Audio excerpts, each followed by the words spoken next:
Salut tout le monde, bon lundi! À partir de la rentrée scolaire 2026-2027, les 3900 élèves de l'école L'Odyssée et Charles Gravel vont devoir porter le demi-uniforme. Donc, ils vont pouvoir choisir en différents modèles de t-shirts, de chandails à manches longues, de chandails à capuche.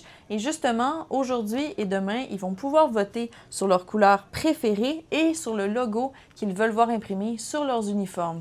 L'objectif des conseils d'établissement, c'est de combattre l'intimidation qui est liée à l'apparence physique et de faire respecter le code vestimentaire. Je suis allée m'entretenir avec des élèves de l'école Dominique Racine pour savoir ce qu'ils en pensaient. Je pense que ça va empêcher l'intimidation. Je trouve que le style vestimentaire, ça correspond à une personne. Leur imposer quelque chose, c'est sûr que ça va peut-être les attaquer, mais après, je pense qu'ils vont s'habituer à ça. Et c'est sûr que c'est différent.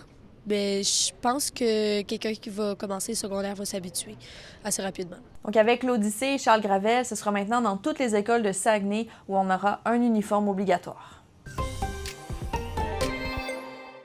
Et bonne nouvelle dans le dossier de l'église Saint-Joseph à Alma, parce que le bâtiment a reçu un financement de 380 000 $ de la part du ministère de la Culture. Ça va servir notamment à réparer les fissures au plafond, parce que pas plus tôt que la semaine dernière, la ville d'Alma demandait à Québec de contribuer au projet pour qu'éventuellement on puisse réouvrir l'église au culte.